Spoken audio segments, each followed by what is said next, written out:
To enable extra dim feature for more comfortable viewing in low light in Samsung Galaxy S23 Ultra, swipe down the top of the screen and then tap setting icon.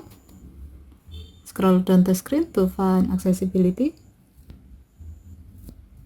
Tap accessibility and then tap visibility enhancement.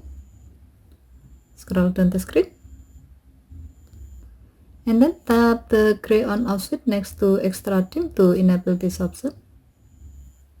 When the switch turns blue, it means that this option is on and your phone will dim the screen beyond the minimum brightness setting on your phone, so that you can have a more comfortable viewing. Moreover, when you have to use your phone in a low light environment.